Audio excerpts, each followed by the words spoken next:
नमस्कार दोस्तों, मैं फिर हाजिर हुई हूँ आपके लिए एक नया वीडियो लेकर।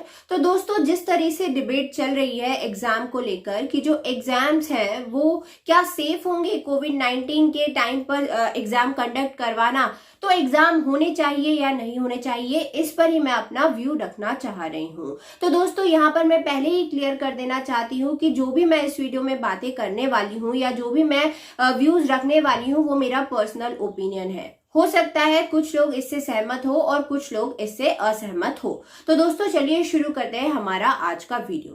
तो दोस्तों, यहाँ पर मैं आपको बता देना चाहती हूँ, मैं एक असिस्टेंट प्रोफेसर हूँ और मैंने जिस कॉलेज में मैं पढ़ाती हूँ वहां पर ये जो एग्जाम्स है, फॉर एग्जाम्पल नीट हो या फिर JEE हो या फिर जो IBPS कंडक्ट कराता है एग्जामिनेशन, चाहे वो ऑफलाइन एग्जाम्स हो या फिर ऑनलाइन एग्जाम्स हो, वहां पर इस तरीके के एग्जाम्स कंडक्ट करवाए जाते हैं। और वहां पर क्या, मैंने ड्यूटी भी दी है, एज अ इन्विजिलेटर हमारी ड्यूटी लगती है, तो उसी का जो एक्सपीरियंस है वो मैं शेयर करना चाह रही हूँ आप लोगों के साथ। तो देखिए, यहाँ पर सबसे पहले मैं बात करती हूँ ऑफलाइन एग्जाम्स की, देन फिर मैं बात करूंगी ऑनलाइन एग्जाम्स की कि क्या क्या रिस्क है इन एग्जाम्स को कंडक्ट कराने के अभी कोविड-19 की कंडीशन में। ठीक है, तो चलिए पहले हम बात कर लेते हैं ऑफलाइन एग्जाम्स की। तो जैसा कि आप लोगों को पता है कि अभी जो डिबेट चल रही है एग्जाम्स को पोस्टपोन कराने की, फॉर एग्जांपल जैसे कि अगर मैं बात करूं JEE का एग्जाम होने वाला है, नीट का एग्जाम होने वाला है, NDA का एग्जाम होने वाला है, RRB जो IBPS कंडक्ट कराती है RRB का एग्जाम वो कंडक्ट होने वाला है। RRB मतलब जो रूरल बैंक का एग्जाम होता है उसका बैंक का एग्जाम सितंबर मंथ में कंडक्ट होने वाला है। तो इसको लेकर डिबेट चल रहा है कि पोस्टपोन होना चाहिए या नहीं होना चाहिए। तो यहाँ पर देखिए, मैं आपको पहले ही बता देती हूँ कि जो एग्जाम्स है उनको कंडक्ट कराना काफी रिस्की है। एडमिट कार्ड आ चुके हैं NDA के और उसमें लिखा हुआ है, जहाँ पे इंस्ट्रक्शन में लिखा हुआ है कि स्टूडेंट्स का मास्क ले जाना जरूरी है, सैनिटाइजर ले जाना जरूरी है और बाकायदा वहां पर चेकिंग की जाएगी स्टूडेंट की। तो यहाँ पर मैं आपको ये क्लियर कर देना चाहती हूँ, ठीक है आपने नियम बना दिए, पर जिस तरीके से वो फॉलो होंगे वहां एग्जाम सेंटर पे, क्या उसी तरीके से वो स्टूडेंट्स फॉलो करेंगे एग्जाम सेंटर्स पे?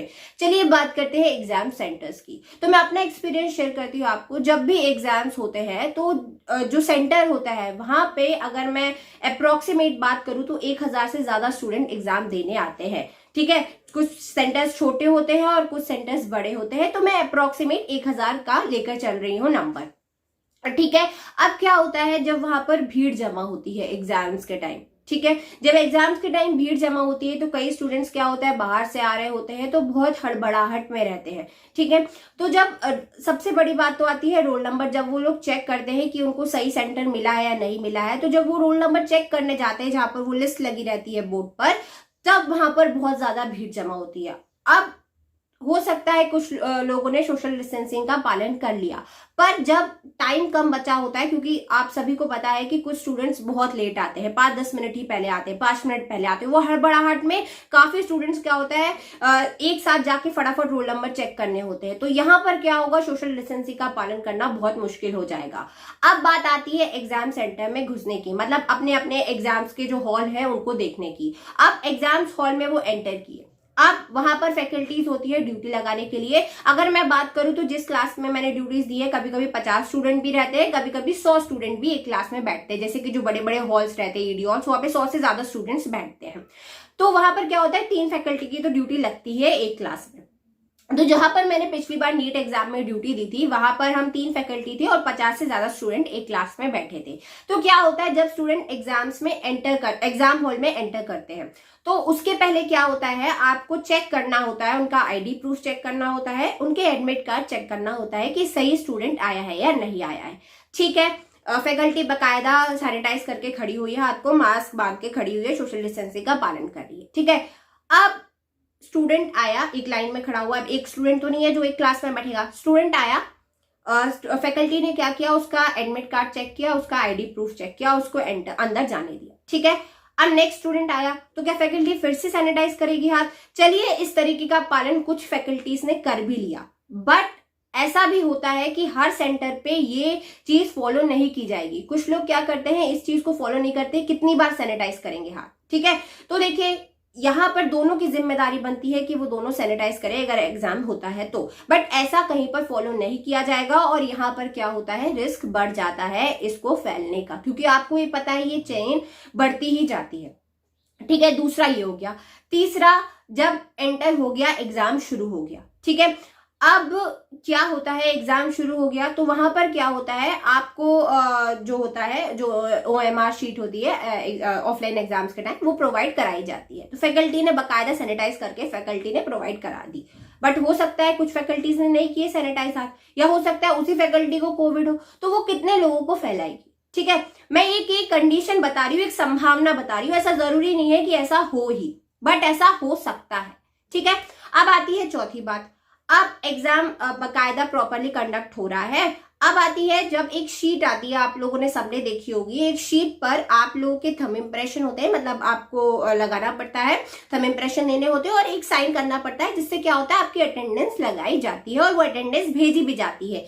तो क्या होता है, जैसे कि 3 फैकल्टीज की ड्यूटी लगी, वो बकायदा अपने अपने वो लेके जाती हैं शीट्स, और तीनों डिवाइड हो जाती है अलग अलग उसमें, मतलब रोज में। ठीक है, अब उन्होंने जाके क्या किया, स्टूडेंट से साइन कराए, थंब इंप्रेशन लगवाया।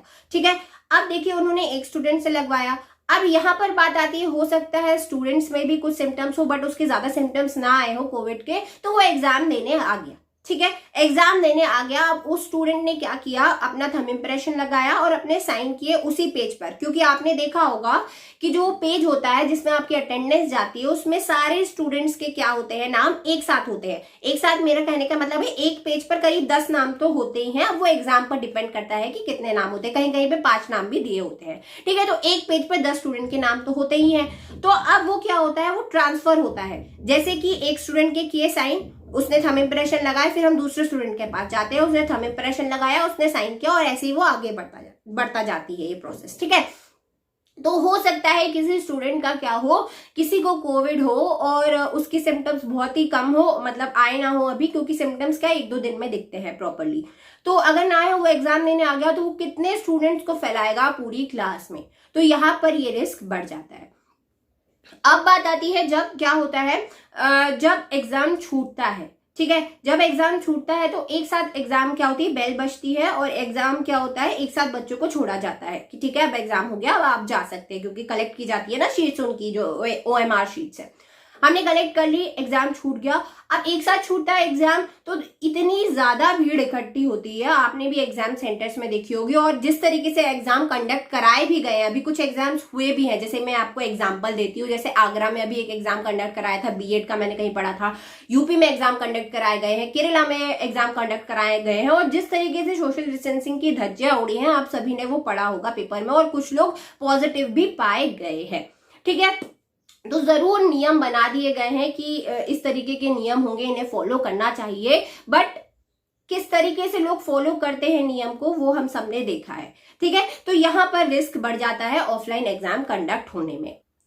चलिए दोस्तों, अब बात कर लेते हैं ऑनलाइन एग्जाम्स की। तो अगर मैं ऑनलाइन एग्जाम्स की बात करूं, तो ऑनलाइन एग्जाम्स कंडक्ट कराना और भी ज्यादा रिस्की हो जाता है ऑफलाइन एग्जाम से। अब वो क्यों, तो देखिए, ऑनलाइन एग्जाम्स जो होता है वो होता है पीसीस पर या कंप्यूटर पर। आपको क्या करना होता है, माउस से लॉगिन करना होता है, अपनी इंफॉर्मेशन भर के लॉगिन करना होता है, और क्या होता है, आप आंसर्स माउस से ही क्लिक करके देते हैं। ठीक है, क्या होता है, सेंटर्स पर जिस तरीके से अभी नियम बनाए जा रहे हैं कि सोशल डिस्टेंसिंग का पालन किया जाएगा, हो सकता है किसी एग्जाम सेंटर पे ये नियम फॉलो करा दिए जाए, सारे एग्जाम सेंटर्स पर ये नियम फॉलो करा दिए जाए मैक्सिमम, कि एक पीसी छोड़कर एक पीसी क्या हो, स्टूडेंट को बिठाया जाए और इस तरीके से सोशल डिस्टेंसिंग का पालन कराया जाए। ठीक है, आपने सोशल डिस्टेंसिंग का पालन करवा दिया।